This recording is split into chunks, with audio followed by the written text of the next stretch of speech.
সকলকে আবারও স্বাগত জানাই আমাদের ইউটিউব চ্যানেল এনকে পাঠশালায়। আমরা আলোচনা করছিলাম ডেলর কমিশনের বিভিন্ন লক্ষ্যগুলিকে নিয়েই। আজকে আমাদের ডেলর কমিশনের শেষ ক্লাস, অর্থাৎ একত্রে বসবাসের জন্য শিক্ষা যে স্তম্ভটি রয়েছে সেই স্তম্ভটি হচ্ছে শেষ স্তম্ভ ডেলর কমিশনের মত অনুযায়ী। এই স্তম্ভ নিয়ে আজকে আমাদের আলোচ্য বিষয়। তো যারা এই চ্যানেলে নতুন আছো তাদেরকে আমাদের এই চ্যানেলের পক্ষ থেকে রিকোয়েস্ট, আমাদের এই চ্যানেলটিকে সাবস্ক্রাইব করে দিও অ্যান্ড লাইক করে দিও, কমেন্ট করে দিও। আর যদি মনে হয় তোমাদের এই ভিডিওটি বন্ধুদেরও কাজে লাগবে তাহলে বন্ধুদের কাছে এইটি শেয়ার করে দিও।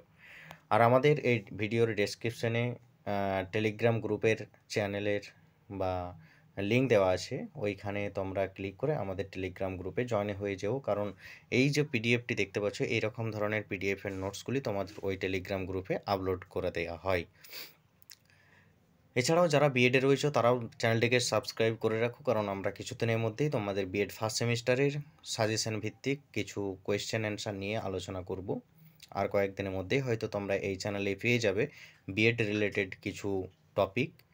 তো চলো আমরা আর বেশি দেরি না করে আমরা শুরু করে দিই আজকের টপিক, একত্রে বসবাসের জন্য শিক্ষা। একত্রে বসবাসের জন্য শিক্ষা বলতেই তোমরা হয়তো এতটুকু ধারণা পেয়ে গেছো যে একসাথে মিলেমিশে থাকার কথাটাই বোঝায়। তো এক্স্যাক্টলি তাই, যে একত্রে বসবাস করার শিক্ষা বলতে পরস্পর মিলেমিশে থাকার শিক্ষাকেই বোঝানো হয়।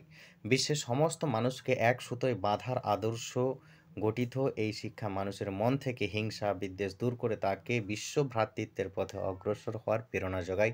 যে শিক্ষা, সেই শিক্ষাকে বলা হয় একত্রে বসবাসের জন্য শিক্ষা। এই শিক্ষার মূল উদ্দেশ্য কি?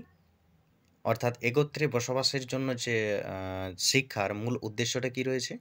এই শিক্ষার মূল উদ্দেশ্য রয়েছে যে সাম্প্রদায় জাতিগত ক্ষুদ্রতা থেকে ব্যক্তিকে মুক্ত করে পারস্পরিক সহযোগিতার মাধ্যমে এগিয়ে নিয়ে যাওয়া। আমরা যদি এই সমস্ত উদ্দেশ্যগুলোকে বাদ দিয়ে দিই তাহলে হয়তো অন্যান্য শিক্ষাগুলো অর্থহীন হয়ে পড়ে। তাই এই সমস্ত উদ্দেশ্যের অভাবে মানুষের মধ্যে কি হয়? মানুষের সংঘাত ঘটে, গৃহযুদ্ধ, মানসিকতার অবক্ষয় ঘটে, অর্থনৈতিক এবং সামাজিক বিশৃঙ্খলা সৃষ্টি হয়। সেই কারণে এই সমস্তকে দূর করার জন্য সবচাইতে বড় প্রয়োজন যে শিক্ষা, সেই শিক্ষাটি হলো একত্রে বসবাসের জন্য শিক্ষা।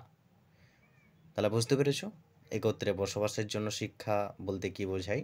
একটা ছোট কনসেপ্ট ছিল, জাস্ট এইটুকুই। আশা করছি তোমরা একত্রে বসবাসের জন্য শিক্ষা বলতে কি সেটা অল্প হলেও একটু ধারণা পেয়েছো। একত্রে শিক্ষা বলতে এতটুকুই বোঝায় যে আমরা একসাথে মিলেমিশে বাস করার বা থাকার যে শিক্ষার কথা বলা হয়, সেই শিক্ষাকে বলা হয় একত্রে বসবাস করার জন্য শিক্ষা। এরপরে আমাদের এই যে শিক্ষা, একত্রে বসবাসের জন্য শিক্ষা, এই একত্রে বসবাস করার জন্য শিক্ষার কিছু তাৎপর্য, গুরুত্ব, ভূমিকা বা বৈশিষ্ট্য রয়েছে। সেই সমস্ত বৈশিষ্ট্যগুলো এখন আমরা আলোচনা করব। তো প্রথমেই আমাদের যে বৈশিষ্ট্য, সে বৈশিষ্ট্যটা হচ্ছে তোমার শান্তিপূর্ণ সহাবস্থান।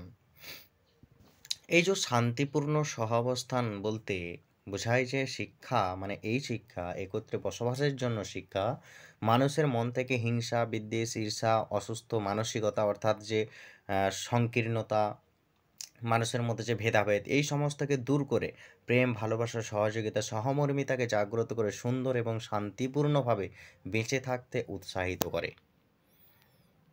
এটাই হচ্ছে তোমার একত্রে বসবাসের জন্য শিক্ষার একটি গুরুত্ব বা তাৎপর্য। বোঝা গেছে? তাহলে একত্রে বসবাস করার জন্য শিক্ষার একটি তাৎপর্য হলো শান্তিপূর্ণ সহাবস্থান, যেখানে বললাম যে হিংসা বিদ্বেষ ঈর্ষা সমস্ত কিছুকে দূর করে প্রেম ভালোবাসা সহযোগিতা সহমর্মিতা ইত্যাদির সঙ্গে শান্তিপূর্ণভাবে বেঁচে থাকতে উৎসাহিত করে যেই শিক্ষা, সেই শিক্ষাই হলো তোমার একত্রে বসবাসের জন্য শিক্ষা। একত্রে বসবাসের জন্য শিক্ষা আরেকটি কাজ করে, যেটা হচ্ছে ঐক্যবদ্ধ, অর্থাৎ ধর্ম বর্ণ লিঙ্গ ভাষা সমস্ত কিছু, কালার, সমস্ত কিছুর যে বিভিন্নতা রয়েছে, সে বিভিন্নতা থাকা সত্ত্বেও জীবনে চলার পথে দর্শন হবে কি? বৈচিত্র্যের মধ্যে ঐক্য। একত্রে বেঁচে থাকার শিক্ষার মধ্য দিয়ে এই যে উদ্দেশ্য, এই উদ্দেশ্য পূরণ ব্যক্ত হয়েছে। একত্রে বসবাসের জন্য শিক্ষা কি করে? ধর্ম বর্ণ লিঙ্গ নির্বিশেষে সকলেই একসাথে থাকবো, ঐক্য, বৈচিত্র্যের ঐক্য, একত্রে বসবাসের শিক্ষার মধ্য দিয়েই এই উদ্দেশ্যটার পূরণ হয়। তাহলে ঐক্যবদ্ধ বোঝা গেল। তারপরে তোমার একটা পয়েন্ট আছে অভিন্নতা।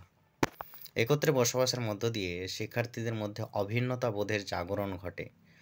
তারা তখন ভেদাভেদ ভুলে জাতি ধর্ম নির্বিশেষে সকলেই সৌভ্রাতৃত্বের বন্ধনে আবদ্ধ হয়। সংকীর্ণতার গণ্ডি থেকে বেরিয়ে সকলেই একাত্ম হয়, ভ্রাতৃত্ববোধের বিকাশ ঘটে। অর্থাৎ একত্রে বসবাসের জন্য শিক্ষার মেন একটা তাৎপর্য বা গুরুত্ব আমরা বলতে পারি যে শিক্ষার্থীদের মধ্যে অভিন্নতাকে দূর করে, মানে যে ভিন্নতা, সে ভিন্নতাকে দূর করে দেয়, ভিন্নতাকে দূর করে দিয়ে একত্রে থাকার বা একসাথে বা সৌভ্রাতৃত্বের বন্ধনে আবদ্ধ হওয়ার যে মানসিকতা, সেই মানসিকতা তৈরি করে। অর্থাৎ সংকীর্ণতার গণ্ডি থেকে বেরিয়ে সকলেই একাত্ম হওয়া, সৌভ্রাতৃত্ববোধের বিকাশ ঘটে। এটাই হচ্ছে তোমার একটা তাৎপর্য একত্রে বসবাসের জন্য শিক্ষা। বুঝাতে পারলাম? এরপর হচ্ছে তোমার আরেকটা যেটা রয়েছে সেটা হচ্ছে স্বদেশপ্রীতি। অর্থাৎ এই যে মিলেমিশে বাঁচার মধ্য দিয়ে শিক্ষার্থীর মধ্যে পারিবারিক বন্ধন, সামাজিক বন্ধন, রাষ্ট্রীয় বন্ধন দৃঢ়তা হয়। তারা এক সূত্রে গাঁথা হয়ে পড়ে স্বদেশের প্রতি, অর্থাৎ নিজের দেশের প্রতি একটা ভাব, ভালো লাগা, ভালোবাসা, তার শ্রদ্ধাশীল হয়ে ওঠে তারা। তার ফলে স্বদেশ প্রীতির সঞ্চার ঘটে। কোন শিক্ষার তাৎপর্য বা কোন শিক্ষার মধ্য দিয়ে? এটা হচ্ছে তোমার একত্রে বসবাসের জন্য যে শিক্ষা, সেই শিক্ষার মধ্য দিয়ে তার মধ্যে স্বদেশ প্রীতির সঞ্চার ঘটে। তারপরে আরেকটা পয়েন্ট রয়েছে সেটা হচ্ছে তোমার শ্রদ্ধার মনোভাব গঠন। একত্রে মিলেমিশার ফলে শিক্ষার্থীদের মধ্যে অপরের প্রতি শ্রদ্ধার মনোভাব গড়ে ওঠে। অপরের শিক্ষা, সংস্কৃতি প্রভৃতির প্রতি শ্রদ্ধা প্রদর্শন করে। কেউ কাউকে ছোট করে না, সকলেই শ্রদ্ধা করবে। তাদের যে সেই রকম একটা মনোভাব যে অন্যকে শ্রদ্ধা করা, অপরের প্রতি শ্রদ্ধাশীল হওয়া, এই মনোভাব গড়ে ওঠে একমাত্র একত্রে বসবাসের জন্য শিক্ষার মধ্য দিয়েই। সেই কারণেই একত্রে বসবাসের শিক্ষার একটি তাৎপর্য বা গুরুত্ব হলো শ্রদ্ধার মনোভাব গঠন। তারপরে হচ্ছে জ্ঞানের অন্বেষণ। জ্ঞানের অন্বেষণ করাই হলো এক প্রকার মানব ধর্ম। একত্রে বসবাসের মধ্য দিয়ে এই জ্ঞানের অন্বেষণের মনোভাব বেড়ে যায়। শিক্ষার্থীরা নতুন নতুন জ্ঞানের আলোকে আলোকিত হয়ে অজ্ঞাত দূরীকরণে ব্রতী হয়।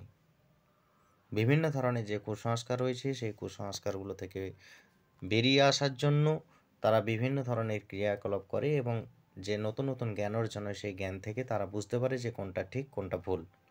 সেই কারণে বলা হচ্ছে জ্ঞানের অন্বেষণ, যে শিক্ষার্থীরা নতুন নতুন জ্ঞানের আলোকে আলোকিত হয়ে অজ্ঞতা দূরীকরণে ব্রতী হয়, বিভিন্ন কাজে তারা লিপ্ত হয়। তারপরে তোমার আর একটা পয়েন্ট হচ্ছে সহনশীলতা। সহনশীলতা জীবনের আর এক ধর্ম। একত্রে বসবাসের মধ্য দিয়ে শিক্ষার্থীরা সহনশীল হয়ে ওঠে। জীবনের জটিল পরিস্থিতিতে সহনশীলতাই মানুষকে মুক্তির পথে সন্ধান দেয়। সহনশীলতা, কষ্ট সহিষ্ণুতা জীবনকে উন্নয়নমুখী করে তোলে। সুতরাং মানব জীবনের যুদ্ধ অবতার গুরুত্ব অপরিসীম, অর্থাৎ সহনশীলতার গুরুত্ব অপরিসীম। বিষয়টা হচ্ছে প্রত্যেকটা শিক্ষার্থীর মধ্যে একটা সহনশীল ক্ষমতা থাকে, আর কারো মধ্যে থাকে না। যাদের মধ্যে এই সহনশীলতা, কষ্ট সহিষ্ণুতা থাকে তারাই কিন্তু আজকে দেখো জীবনের সবচাইতে চরম শিখরে পৌঁছাতে পেরেছে। সাকসেসের একদম লাস্ট সিঁড়ি পর্যন্ত তারা গিয়ে পৌঁছাতে পেরেছে যাদের মধ্যে সহনশীল আর কষ্ট সহিষ্ণুতা রয়েছে। পড়াশোনাটাও সত্যিই একটা কষ্টের বিষয়। অনেকেই মনে করে যে আমরা পড়াশোনা না করলে ভীষণ খুশি থাকবো, ভীষণ আনন্দে থাকবো, আমাদের কোনো কষ্ট হবে না। কিন্তু এই পড়াশোনা অর্থাৎ এই যে জ্ঞান অন্বেষণ, আগের যে বিষয়টা বললাম, জ্ঞান অন্বেষণের মধ্য দিয়ে একটা ধৈর্য থাকে, অর্থাৎ সহনশীল থাকে, কষ্ট সহিষ্ণুতা থাকে। প্রত্যেক শিক্ষার্থী যদি এই সহনশীলতা এবং কষ্ট সহিষ্ণুতাকে তারা সহ্য করে তাদের সেই কর্মটাকে ঠিকঠাকভাবে করে যায়, একদিন না একদিন জীবনের উন্নয়নমুখী হবেই হবে। এই জন্যই একত্রে বসবাস করার যে শিক্ষা, সেই শিক্ষার একটি গুরুত্ব বা তাৎপর্য হলো কষ্ট, ধৈর্য, সহ্য সমস্ত কিছুকে যে আয়ত্ত করার মানসিকতা, সেই মানসিকতা গড়ে তোলে। হলো। তারপরে হচ্ছে তোমার স্বাধীনতা। শিক্ষার অন্যতম উদ্দেশ্য হলো কর্মের শিক্ষার্থীদের স্বাধীনতা দিয়ে তাদের মানসিক বিকাশ ঘটানো, নতুন নতুন সৃষ্টিতে তাদের উদ্বুদ্ধ করা, স্বাধীনতায় আত্মবিকাশে ঘটিয়ে নানা ক্ষেত্রে শিক্ষার্থীদের উত্তরণের পথে প্রশস্ত করা, যে পথ তাদেরকে একদম সঠিক দিশা দেখাবে। শিক্ষার্থীরা নিজেরা কাজ করবে, তাদেরকে সহযোগিতা করতে হবে, অর্থাৎ শিক্ষার্থীদেরকে স্বাধীনতা দেওয়া হয়। এই কর্মের যেমন হচ্ছে তাদের বিভিন্ন যে কর্মগুলো রয়েছে, সেই কর্মগুলোকে করার তাদের উদ্বুদ্ধ করে তুলতে হবে, তাদেরকে উৎসাহিত করে তুলতে হবে, যাতে নতুন নতুন সৃষ্টি করতে তারা প্রেরণা পায়, তারা উৎসাহিত হয় নতুন কিছু তৈরি করার ক্ষেত্রে। এই একত্রে বসবাসের জন্য শিক্ষার একটি গুরুত্ব বা বৈশিষ্ট্য বলতে পারি আমরা স্বাধীনতা। তারপর সহযোগিতা। যদি তারা একসাথে বসবাস করে তাহলে প্রত্যেকটা বন্ধুর সুখে দুঃখে আনন্দে কষ্টে সব ক্ষেত্রেই কিন্তু তারা সহযোগিতা করবে এবং প্রত্যেকটা বন্ধুর পাশে দাঁড়াবে। যদি একসাথে কাজ করে, একই ক্লাসের মধ্যে কোনো বন্ধু যদি বিপদে পড়ে তাহলে দেখবে অপর একটি বন্ধু তাকে হেল্প করতে আসে। অর্থাৎ একত্রে যে মিলেমিশে বসবাসের মধ্য দিয়ে শিক্ষার্থীর পরস্পরের সুখ দুঃখ ভাগীদার হয়ে ওঠে, পরস্পর আত্মিক বন্ধনে দৃঢ় হয়ে এবং সামাজিক মানুষে পরিণত হয়। প্রত্যেকেই সহযোগিতাপূর্ণ মনোভাব তাদের মধ্যে সৃষ্টি হয়। এটা কার মধ্য দিয়ে হয়? একত্রে বসবাসের জন্য শিক্ষার মধ্য দিয়ে এই যে সহযোগিতার মনোভাব, এই সহযোগিতার মনোভাবের বিকাশ ঘটে। তারপরে অপর একটি পয়েন্ট রয়েছে সমতাবোধের জাগরণ। অর্থাৎ গণতান্ত্রিক ব্যবস্থায় সমতা কাম্য, সমতায় ব্যবধানকে হ্রাস করে, ভেদাভেদ সরিয়ে বন্ধন আনে, অজ্ঞতা দূর করে, আর অসমতায় শান্তির বিঘ্ন ঘটায়, পতনের অভিমুখে মানুষকে ঠেলে দেয়। তাই শিক্ষার উদ্দেশ্য হলো একত্রে মিলেমিশে বসবাসের মধ্য দিয়ে শিক্ষার্থীদের মধ্যে সমতাবোধের জাগরণ ঘটানো। কি বললাম? গণতান্ত্রিক ব্যবস্থায় সমতাই হলো একমাত্র কাম্য, কারণ সকলেই সমান। সমতায় ব্যবধানের হ্রাস করে, যে দুটোর মধ্যে ব্যবধানকে হ্রাস করে দেয় কে? একমাত্র সমতা। ভেদাভেদ সরিয়ে বন্ধন আনে, একত্রে মিলেমিশে বসবাসের শিক্ষার মধ্য দিয়ে শিক্ষার্থীদের মধ্যে সমতাবোধের জাগরণ ঘটায়, যে তারা যে এক, তারা একসাথে থাকে, একই দেশে থাকে, তাদের মধ্যে যে সমতা, সেই সমতা বোধের জাগ্রত হয় একমাত্র একত্রে বসবাসের শিক্ষার মধ্য দিয়ে। তারপরে হচ্ছে লাস্ট পয়েন্ট, বিদ্যালয়ে দলগত কর্মসূচি। বিদ্যালয়ের দলগত কর্মসূচির মাধ্যমে শিক্ষার্থীরা সহাবস্থানের বৈশিষ্ট্য লাভ করতে পারে। বিভিন্ন পরিবার থেকে আসা শিক্ষার্থীদের মধ্যে যে মেলবন্ধন, সে মেলবন্ধন রচিত হয়। তারা নানান সংস্কৃতির সঙ্গে পরিচিতি লাভ করে, নানান রীতি নীতি কালচার আদব আত্মীকরণ হয়। তারা বিভিন্ন সামাজিক বৈশিষ্ট্যকে আয়ত্ত করে এবং বিভিন্ন সামাজিক বৈশিষ্ট্যের অধিকারী হয়। এটি কার মাধ্যমে হয়ে ওঠে এই সমস্ত কিছুর বিকাশ? সেটা একমাত্র হয়ে ওঠে একত্রে বসবাসের জন্য শিক্ষার মধ্য দিয়ে।